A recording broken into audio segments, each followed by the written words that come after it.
This is Angela with Infectious magazine here at the Ashley Black Veil Brides. How are you? Hi, I'm great. I'm freezing right now. And it's warmer in here than it is outside, though. You have to. Well, I would hope so. Yeah. You have some very dedicated fans out there that have been freezing for a very I know. long I think time. we pulled up at like 9 a.m. and they're outside with blankets and stuff really? on. Yeah, like they're insane. Because I wake up, I'm looking outside the bus, and I'm just like, they're outside with blankets, and they're tweeting us, and they're like, have all these gifts for us already. And we're like, I'm just waking up and freezing. That's so sweet, though. If you can probably see, I probably have snot like a little kid, like running down my nose right now. Freezing to your face. All right, now your latest album, which just very recently came out, it's been called by many the most anticipated album of the year. So as much of an honor as that must be, I'd imagine it's also quite a bit of pressure.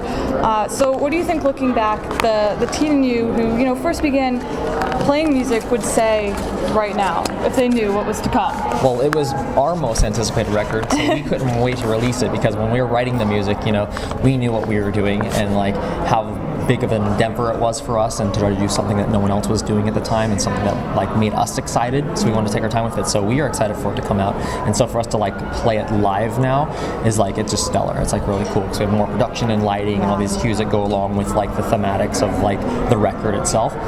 And then what was the rest of the questions that you had? You asked me three things in one I know, I'm question. sorry, I overwhelmed you. What do you think that the teenager in you would say if they knew it was to come? That people would be that excited about something that you were doing? What would a teenager think? That me as a teenager? To know something like that was coming? Well, Yeah. I think that's the reason that we did it, is only because we are so bored with the climate of music today and the kind of music that we like. And that's the reason we kind of made this band, is because there wasn't a visual imagery band, someone who had showmanship and had songs, and something that there was a community again that you cared so much about. I mean, a rock star to me has been missing since Marilyn Manson or Slipknot, something like that. And so I think that we created this record only because of that. It's like it's been missing, and people have been lazy about music today. So I feel that like even this record and what we're doing now will help push even our peers to want to strive and do more. I don't know. I just think people have gotten lazy, and so we just like to push ourselves and push our boundaries and what we can do, and only for ourselves, not because we're trying to outdo someone else. It's like we want to do it for ourselves. And so go back to your question as a team, like that's why it was exciting even for us. So it's cool. So, kind of along those same lines, what piece of advice would you give yourself, say, 7 years ago? Okay. I think that we've each individually, and me personally, have followed that path of never giving up and keep striving for more. And I don't know, we're just so hungry. I think that is it, like us as individuals, our determination and our hunger has just shown in what we've done in this record and how we've grown as a band. It's just like a testament to our own dedication, So, I mean, I don't know. My only advice is like, just keep going and never give up, and I don't know, have a passion for life, and That's good advice to anybody. I don't know. I think that's just it. It's just got to like take every day at a time, and like you could die tomorrow. Like, I mean, I know it's a cliche. You could die tomorrow, so live in the moment, live right now, and give it 200%, and just keep going for it. You guys have mentioned that, of course, pop culture has been influential on you guys as a band, which I think it is with everybody. But now that you're sort of on that side of it, what does that mean to you that you are sort of, in a sense, it's funny you say that, though, because I still don't personally see that, because we're sort of like cocooned in our... We're humble, but we're sort of cocooned in our own bubble that we don't really see the outside world. Like, I'm a football fan. I haven't watched football all year because I haven't even been here. We're on tour and stuff, and like people are like, did you watch the inauguration? Like, I didn't even know the inauguration. I mean, I had an idea that it was going on, but I didn't have time to watch anything. So as far as being involved in pop culture, not at all. We are so not involved in pop culture. I guess we're becoming more... But you are for other people. Like us, for other people, but as far as us as individuals and knowing what's going on in the world, like, we're sort of just out of that spectrum, We're sort of all just in our own world, so I don't know.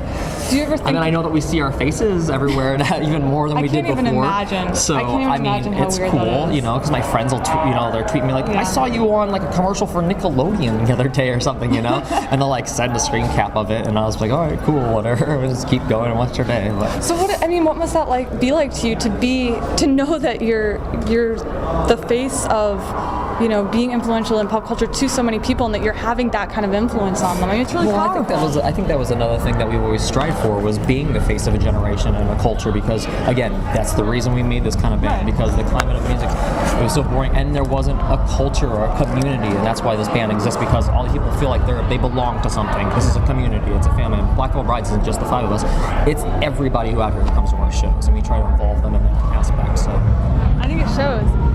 I believe in that too. Like, we haven't played in the States in over 3 years now. I guess we're going on 3 years, and people think it's sort of polarizing how we've grown so much in the States, because the last time we actually played in the States, we were playing probably in front of like 200 people, and now we play in sold out shows of 2,000 and 3,000 people. Amazing. So they're like, how'd you grow so much? But we've been on tour this whole time. It's still working. We've been international the whole time, but we're still playing in front of like 3,000 people sold out internationally. So we come back here, it seems like polarizing, but our demographic has grown so much too, and that's a cool thing to see as far as pop culture. Like, so we have like 6-year-olds or 60-year-olds at our show, and then everywhere in between, you know what I mean? Like male, female, and different, just different cultures and stuff. So that's really cool, because it shows us, because we want to be a timeless rock and roll band. I mean, people in our beginning days always try to pigeonhole us into like different subcategories and stuff, and we're just a rock and roll band. And I think that's what we're doing with this record right now, and this cycle is like showing how much we've grown as individuals and musicians, and how we want to be a timeless rock and roll band. So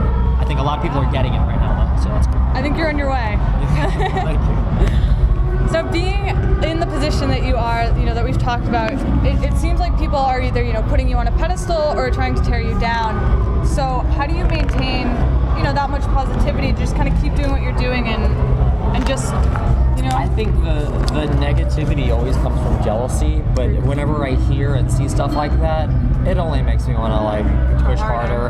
And so without those people, maybe we wouldn't be trying as hard. So keep letting those people come and like criticize us and stuff. But I don't know, what are they doing at home? They're on their phone keyboards, like whatever. What are you doing? You're at your day job, and you probably still live with your mom. You on YouTube, and you probably still live with your mom at home, and you're not doing anything with your life. So whatever. I travel the world, and I get paid to do it, and I'm having an enjoyment, and I'm having a great life. Better than that. So yeah, life's good. Now, what is one question that you'd like to be asked but never have been, and what's the answer? Oh my god.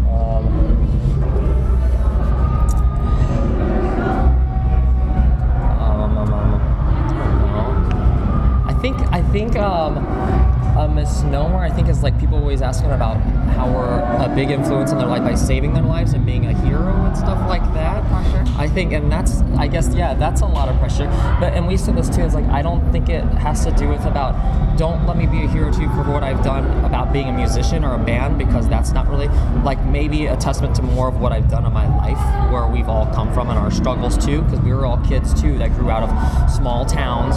So I mean, the question I'm going to is that, like, people try to say that we're heroes, we're idols because we're in a rock and roll band. That shouldn't be the case. We're heroes and idols because we were kids like you, and we grew out of our situations where we were from, in small communities, small towns. People always try to keep you down, but we strived, and this is what we're doing now, and now we're living our dreams. And so that's just a testament to don't stop, just keep living your dreams every day. I think it's very interesting and very impressive that you have that viewpoint where you can say something like, you can be as successful as you are and still say, don't idolize us because we are this band, idolize us because of our struggles. Because I don't think a lot of people in your position have that perspective. Yeah. I think it keeps you grounded. Yeah.